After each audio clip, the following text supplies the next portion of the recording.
He was buried alive, forgotten beneath earth and rubble, his breath fading with every passing second. No heartbeat should have lasted that long, and yet, someone remembered. Not a man, a dog, his partner, his shadow. When the world mourned too soon, Shadow refused to let go.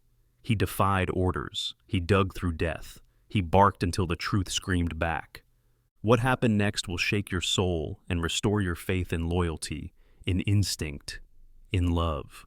Before we begin, where are you watching from? Drop your country in the comments. I want to see how far Shadow's story travels. And if you believe that some bonds never break, that dogs know what we forget, hit that subscribe button. Because what you're about to hear might change how you see the world. The fog came heavy that morning in Willow Creek, curling through the trees like breath from a sleeping giant. The cemetery sat at the edge of town, tucked behind a weathered white church whose steeple barely pierced the clouded sky. It was October's end, cold enough for scarves but not yet snow. Wind whispered through maple branches stripped of their leaves, and the ground crunched beneath boots worn for mourning. They had gathered to bury Sergeant Ethan Walker. He had been 34, a K-9 officer with the Willow Creek Police Department, presumed dead after a failed drug raid in the nearby industrial zone. Reports said there had been an explosion in the warehouse, that a fire tore through the building and left nothing but scorched ruins. The body recovered, what was left of it, matched Ethan's general build. That was all anyone had to go on. Still, it had been enough. Enough to plan a funeral. Enough to drape a flag over a casket and tell a mother that her son would never come home. Ruth Walker sat in the front row, her shoulders hunched in a wool coat too thin for the morning chill. A retired hospice nurse in her early 60s, Ruth had known the look of death more intimately than most, but never like this. Her face, once full and round, now seemed drawn inward, carved by grief. Her hands clutched a folded tissue she hadn't used. The tears had refused to come. Not yet. Beside her sat Leonard Walker, her husband, a soft-spoken former postal worker with a rigid jaw and hands that trembled under leather gloves. His eyes never strayed from the casket. His grip on Ruth's elbow was firm, like if he let go she might drift off with the fog. A few rows back stood the officers, uniforms pressed, hats in hand, eyes hollow. The chief of police, Dale Quinn, tall and broad, with a silver buzz cut and a face as lined as bark, stood solemn beneath the drooping branches of a willow tree. Beside him stood Pastor Hillman, a rail-thin man with thinning white hair and a voice that wavered with age. The eulogy had just begun. And then there was Shadow. The 4-year-old German shepherd sat unnervingly still beside the casket. His black and tan coat glistened faintly with morning dew, his ears pricked like radar, scanning a world only he could hear. His tongue did not loll in peace. His tail did not wag. He didn't whimper. He only watched. It wasn't normal, not for Shadow. He had been assigned to Ethan straight from K-9 certification. Unlike most dogs in the program, Shadow had shown almost immediate synchronicity with his handler. He shadowed Ethan in training before he even knew a command. "He doesn't follow orders," Ethan used to joke. "He reads my thoughts." The bond had been instant, unspoken. When it came time to name him, Ethan didn't hesitate. "Shadow," he said, "because that's what he is, my shadow." The name stuck, and so did the dog. Ethan had trained him personally to track human scent even through smoke, sewage, or snowfall. In exercises, he was relentless. He never barked without purpose, never hesitated. He was trained to detect breath beneath rubble, heartbeats in silence, and more than once, his instincts had saved lives. But today, his silence felt different, unsettling. Behind the police tape near the iron gate of the cemetery, a pair of eyes watched from behind a bush. Molly Whitaker, age 10, clutched a spiral-bound sketch pad to her chest. Her auburn curls peeked from beneath a knit beanie, and freckles dotted her round face. She wore a puffy yellow jacket and jeans with mud at the knees from where she'd slipped trying to climb the fence.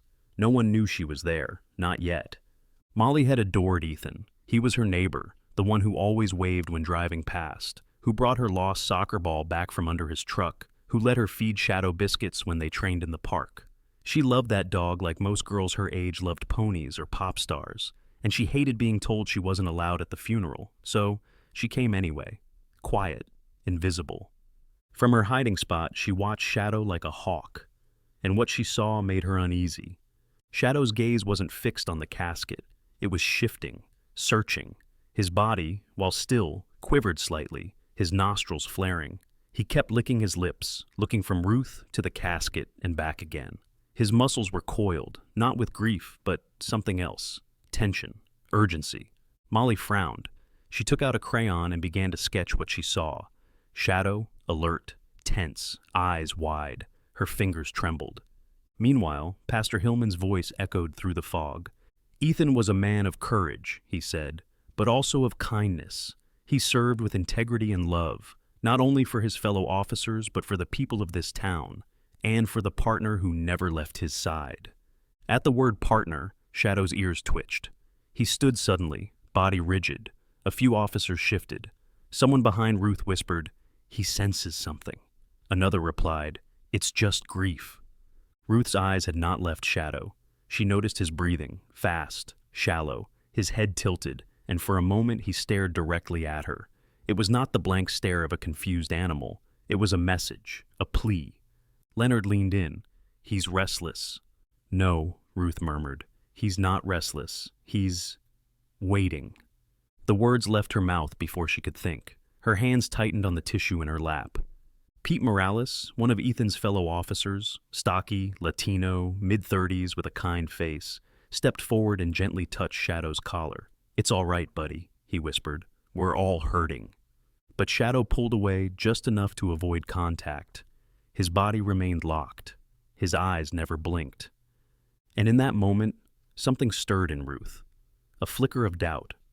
Or maybe faith. She didn't know which. All she knew was that she had spent years learning to read signs others missed. Labored breath, clouded eyes, the stillness before passing. But Shadow wasn't mourning. Shadow was communicating. She opened her mouth to speak, then hesitated. Her heart pounded. She looked to Chief Quinn, still under the tree, arms crossed. But the words stayed inside. Not yet. Instead, she turned to Leonard and whispered, "Something's wrong." He frowned. "What do you mean?" She looked at the casket, then back at Shadow. Her voice was barely audible. "He doesn't believe Ethan's in there." A low growl rumbled from Shadow's throat, followed by a bark so sharp it sliced through the thick silence like a blade. The sudden noise startled several mourners. Pete Morales instinctively stepped back, his grip on Shadow's leash slipping just enough for the German shepherd to lurch forward. He threw his weight toward the casket, claws scraping violently against the polished wood, his cries rising into a crescendo of panic. It wasn't grief, it was protest. Ruth stood up. Her breath was short, her legs trembling beneath her long black skirt, but her voice didn't shake. "He knows," she said. "I don't care what the reports say. My son isn't in that box." All eyes turned to Chief Dale Quinn. He remained motionless for a moment, his square jaw clenched, hands folded over his belt buckle. Quinn wasn't a man who believed in drama. A former Marine, now in his 50s, Quinn was methodical, composed, and notoriously resistant to emotional decisions. But something in Ruth's voice, and perhaps more importantly, something in Shadow's furious insistence, struck him. He exhaled through his nose and gave a single nod. "Open it." Gasps rippled through the crowd. Pastor Hillman hesitated, eyes wide, but Quinn motioned to the funeral director, a thin man in his late 40s named Barry Fields, who looked like he was about to faint. Barry stepped forward with trembling hands. He had slicked back blonde hair, a nervous tic in his left eye, and an unhelpful tendency to sweat in uncomfortable situations. This is highly irregular," he stammered, pulling a small key from his coat pocket. "I've never in my career—" "Barry," Quinn said flatly, "open it." Barry obeyed. As the casket lid creaked upward, a suffocating stillness fell. The sun, still hidden behind cloud cover, refused to offer warmth. The lid lifted, and what lay inside was not Ethan Walker. The man in the coffin was middle-aged, with darker skin than Ethan, a fuller frame, and features far too dissimilar to pass as coincidence. His face was partially burned, but not beyond recognition, not to those who had known Ethan since birth. Ruth's legs gave out. Leonard caught her just before she hit the ground. Pete stood frozen beside Shadow, who had ceased barking. Now he simply stared at the body, ears flat, as if he'd known this all along. Whispers erupted among the officers. Someone pulled out their phone. Pastor Hillman's mouth hung open mid-prayer. Quinn, unmoving, clenched his fists tighter and whispered, almost to himself, "This can't be real." But it was. 3 blocks away, crouched behind the same wrought iron fence as before, Molly Whitaker didn't know exactly what had happened, but she knew it was big. Her tiny hands gripped her phone, recording everything since the moment Shadow lunged. She zoomed in shakily through the bars.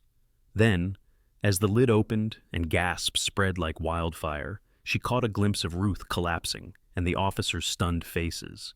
Her eyes widened, her heart raced. She hit stop recording and backed away into the hedge. She didn't want to get caught, not yet. At home, she edited the clip quickly, cutting out the seconds of fumbling and focusing on Shadow's behavior and the moment of the reveal. Then she posted it with a simple caption. The police dog didn't believe his partner was in the coffin, and he was right. She uploaded it to her small YouTube channel, usually filled with sketches of Shadow and clips of squirrels. Then, on impulse, she posted it to TikTok, where her best friend had once gotten 30,000 views for a video of her dad falling off a trampoline. Molly figured she might get 10, maybe 20 likes, but as she watched the view count climb in real time, hundreds in minutes, she realized something was different. The comments poured in. "What's going on? This looks real. Is this a cover-up?" Dogs know. Back at the police station that afternoon, Chief Quinn sat in his office, blinds drawn, fingers steepled beneath his chin. The grainy video of the raid played on his monitor, body cam footage from another officer's vest. It had been a disaster. Suspects scattered as gunfire erupted, then the explosion. Smoke consumed the screen. Officers shouted names, including Ethan's, but no voice answered. When the footage finally stabilized, someone had shouted, "We've got a body!" And that was the end of the record. Sitting across from him was Detective Carla Hayes. Late 30s, black, with cropped hair and no patience for bureaucracy, Carla had transferred from Boston 2 years prior and quickly earned a reputation as one of Quinn's sharpest minds. Her eyes were narrowed on the screen, fingers tapping a pen against her notepad. "Why didn't we ID the body properly?" she asked, voice calm but edged. "There wasn't much to ID," Quinn said quietly. "Body was burned, dog tags were gone, but we found a badge, and the vest had Walker's cereal." Carla raised an eyebrow. "And you just went with that?" "I went with what I had," Quinn said flatly. Shadow barked once from the hallway outside. Ruth had insisted on bringing him in. Carla stood, walked to the door, and opened it. Shadow padded in slowly, tail low, nose twitching. He walked straight to Quinn's desk and sat, silent, steady. "He doesn't believe Ethan is dead," Ruth said softly from the hallway. She stepped in after him, her posture steadier now, her voice more forceful. "You trained that dog with Ethan, Dale. You know what he can do." Quinn didn't look up. "I do." Ruth reached into her purse and pulled out a folded gray t-shirt. Ethan's from an old training session. Sweat-stained, familiar. She handed it to Shadow. The dog sniffed it, then stood immediately, tail lifted with focus. His body angled toward the door. Then, without prompting, he turned and walked out of the office. They followed him. Shadow led them down the corridor, past dispatch, past the locker rooms, and to the rear exit of the station. As soon as the door opened, he turned right, toward the parking lot, and began sniffing in purposeful arcs. His movements were no longer erratic. They were patterned, deliberate. "What is he doing?" Carla asked. "He's picking up a trail," Ruth said. "Breath, sweat, memory." Quinn stared after the dog for a moment, then turned to Carla. "Put together a small team. We follow where he leads." The trail led them beyond the edge of Willow Creek, past frostbitten cornfields and stretches of empty road, flanked by skeletal birches. Shadow moved like a creature possessed, nose to the ground, tail high, making long, sweeping arcs to realign with the scent. Every so often he'd pause, sniff the air, and change direction. The team followed without hesitation. Chief Quinn drove the lead vehicle, silent and tight-jawed behind the wheel. Detective Carla Hayes sat beside him, her eyes scanning the road, phone in hand, tracking Molly's video, which now had over 200,000 views. Behind them came Pete Morales and Ruth Walker, with Shadow riding in the back, pacing. Ruth held tightly onto Ethan's old training shirt, her knuckles pale. Her eyes never left the horizon. She wasn't praying. She had passed praying. Now she was listening to the dog. They arrived at an old, abandoned farmhouse 15 miles outside of town.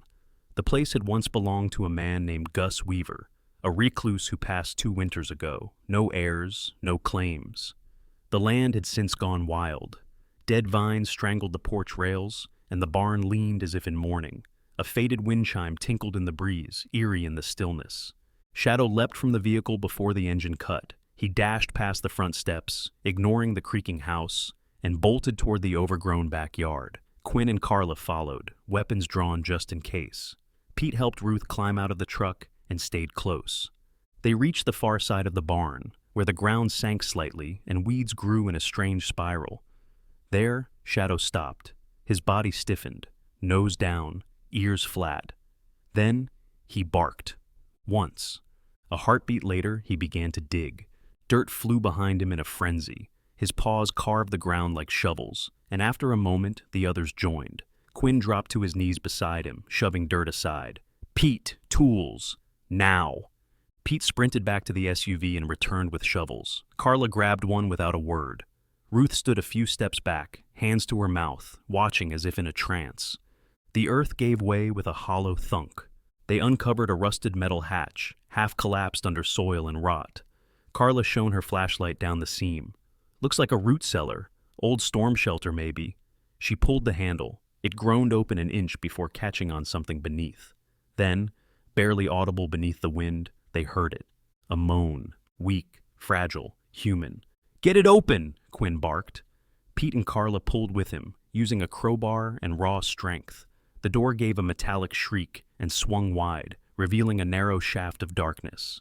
A ladder descended into dust and silence. Shadow didn't wait. He jumped. "Shadow, no!" Ruth cried, but he was already gone. Carla descended next, followed by Quinn. The air below smelled of mildew, smoke, and rust. At the base of the shaft, Shadow stood over a half-buried figure slumped against the wall. Dust clung to the man's clothes, and dried blood darkened his temple. A collapsed beam leaned across his legs, pinning him in place. Quinn moved first. "Ethan?" No response. Carla knelt beside the man, gently lifting his chin. His face was bruised, caked in dirt, but unmistakably, Ethan Walker. "Heartbeats there," she said, faint, breathing shallow. She looked up at Quinn, eyes wide. "He's alive." Shadow whined and pressed his snout against Ethan's shoulder. His tail beat slowly, uncertainly. Back above, Ruth fell to her knees. They called in paramedics immediately. Within minutes, the scene was buzzing. Firefighters arrived to stabilize the structure, and Ethan was carefully lifted out. He stirred weakly, lips moving, but no sound escaping. His hand gripped Shadow's fur as they pulled him up. Ruth sobbed aloud when she saw him, covering her mouth with both hands.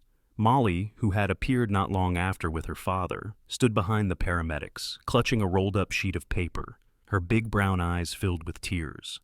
The ambulance doors closed, and the siren cried through the autumn air as they sped toward Willow Creek Memorial Hospital.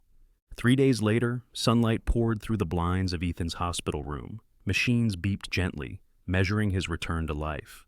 The bandages around his ribs and head had been changed twice. His eyes fluttered open slowly, and he took in the sight of a figure seated beside him. Ruth. She leaned in, her voice hoarse. "Hey, sweetheart." Ethan tried to speak, but his throat cracked. She pressed a cool cloth to his lips. "It's okay," she whispered. "Shadow found you." He blinked, eyes wet, and gave the faintest smile. At the foot of the bed lay Shadow, unmoving, tail curled beside him, a quiet guardian. He hadn't left the room since Ethan arrived. The door opened gently. Molly stepped in, clutching the rolled-up poster, nervously wringing the paper. Her cheeks were flushed, her hair braided down her back. Behind her, a nurse gave a quick nod and left them alone. I drew something," Molly said softly, approaching the bed. "For you." She unrolled the sheet, crayon on thick paper, Ethan and Shadow standing in the park. Behind them, a sun with a smiling face and a big word at the bottom. Together. Ethan's lips trembled. A tear slipped from his eye. "Thank you, Molly," he whispered, barely audible. Shadow lifted his head. A week later, the town gathered outside the Willow Creek Police Training Academy. A makeshift stage had been set up near the obstacle course. Flags hung along the fence line. Reporters had arrived from across the state. Children sat on the grass, and in the front row sat Ethan, still pale but upright, beside Ruth and Molly. Chief Quinn took the podium, cleared his throat, and spoke into the mic. Today, we recognize an officer unlike any other, one who didn't carry a badge but wore loyalty like armor, who followed instinct over protocol, who refused to give up. He looked at Shadow, now standing beside Ethan, ears perked, tongue out in the sun. For saving the life of Sergeant Ethan Walker, we award Shadow the Medal of Valor. Applause roared. Molly was invited onto the stage to present a framed print of her drawing.